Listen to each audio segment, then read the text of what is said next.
In this episode, we leave Havana, Cuba for Key West, Florida. We repatriate an American citizen, and we start moving north along the Florida Keys.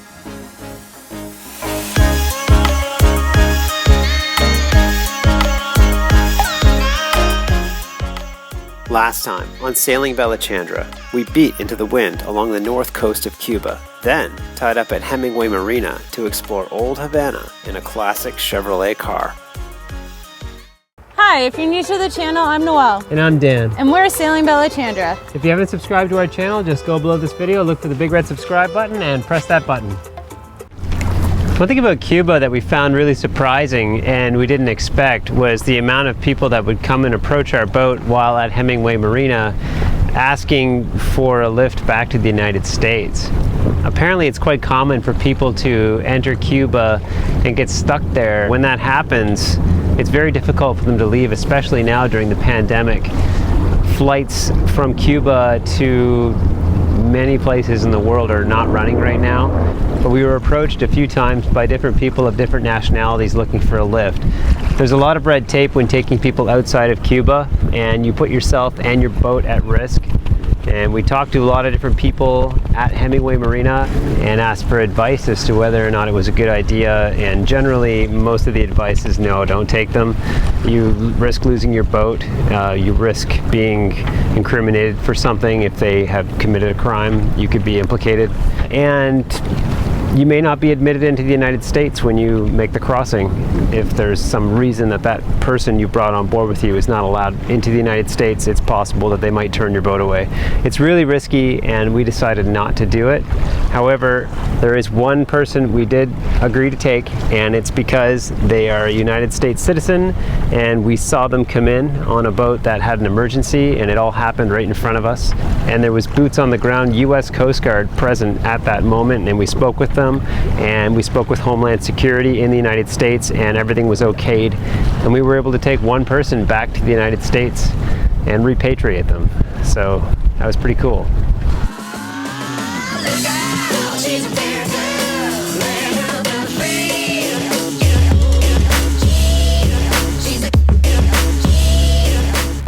So we left Havana this morning and we are on our way to Key West, Florida, crossing the Gulf Stream from Cuba to the United States. We left bright and early. We did all of our stuff in the dark. Roughly 16 hours, maybe more, maybe less, but we'll see. We're doing really good. We were doing 6 knots most of the way. We caught a big mahi. It's the first Mahi Mahi I've ever caught, so it's pretty awesome for me. I've been waiting to catch a mahi for a long time. We finally got a Mahi Mahi. It's awesome.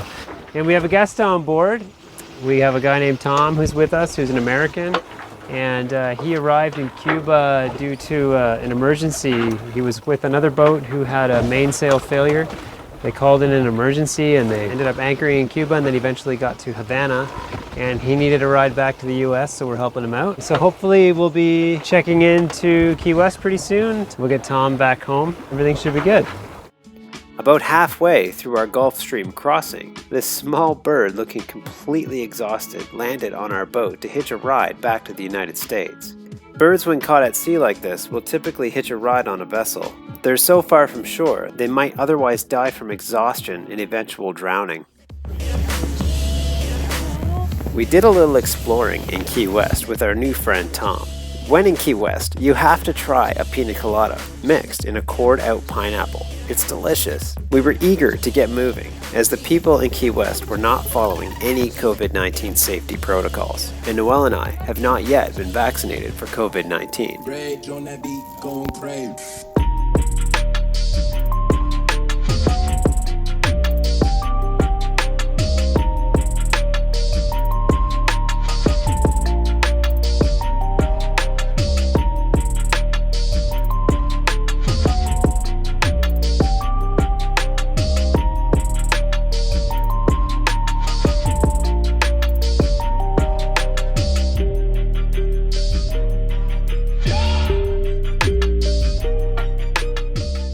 Hey everybody, so after a couple days in Key West, we sailed to Marathon for a couple nights, and from Marathon we sailed north here to Miami just about. We're going to anchor in Key Biscayne for a few days. We're having a little trouble with our roller furler, so we we got to get that sorted out. I guess a couple of the screws came out where two of the foils connect, and it's loose. So we furled up the jib so it wouldn't get any worse. But we've had a great day of sailing. We left last night from Marathon and sailed pretty much all night long. We were upwind and the wind clocked around to behind us, and we just had the jib out in the end, and we were doing 5 knots on the jib, which was great. But then we noticed the issue with our furler. We furled it in, and now we threw out the main, and we were downwind sailing on the main for a while. But now we're motor sailing because we're very, very close to Key Biscayne, and we're losing daylight, so we figured we'd motor the rest of the way. But no, it's been good. We haven't really stopped to smell the roses here in the Keys very much. We're trying to get into the mainland of Florida as quickly as possible.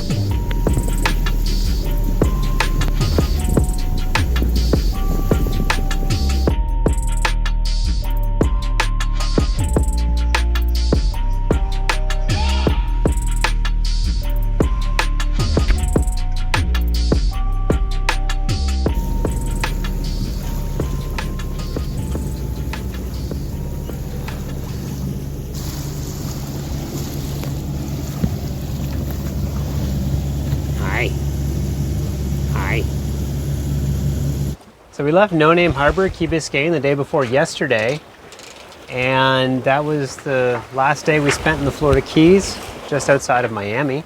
We decided to buddy boat with another boat that we met there in Key Biscayne, and we had this really good opportunity with the wind blowing straight up from the south that you could sail the entire coastline of Florida downwind. We decided that we would jump right into the Gulf Stream and use the current of the Gulf Stream plus this amazing downwind sail that we were going to have to see how far north we could get.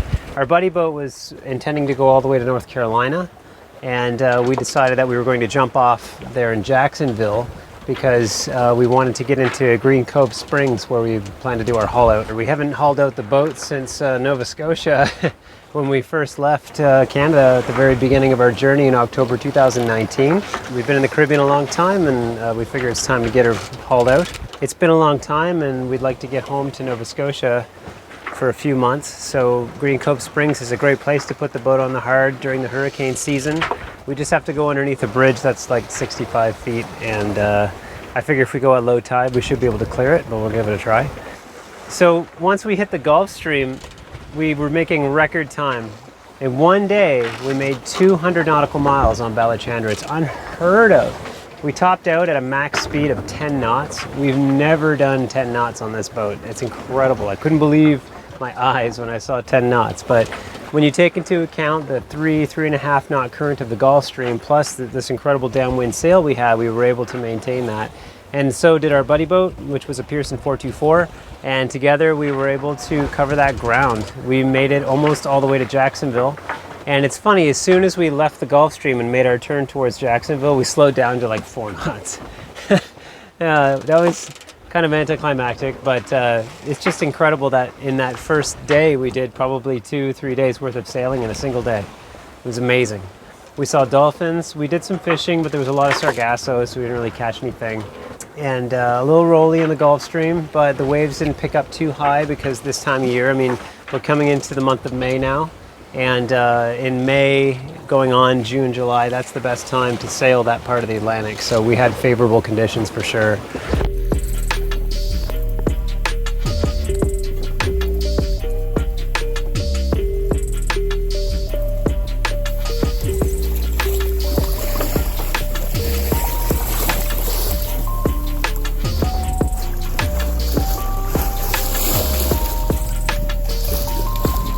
Thanks for watching. Please don't forget to leave us a like or a comment below. We enjoy reading those. And hit that big red subscribe button if you enjoyed what you saw today. And if you haven't checked out our Patreon page, it's always a good time to do so. Patreon's a place where you can give back if you like what we do and you want to support us. Thanks. Bye. See you later.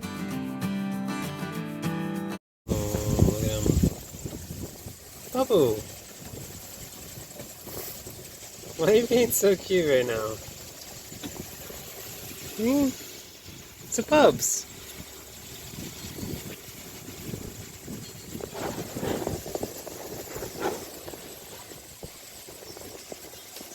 You're just a face and a couple of paws.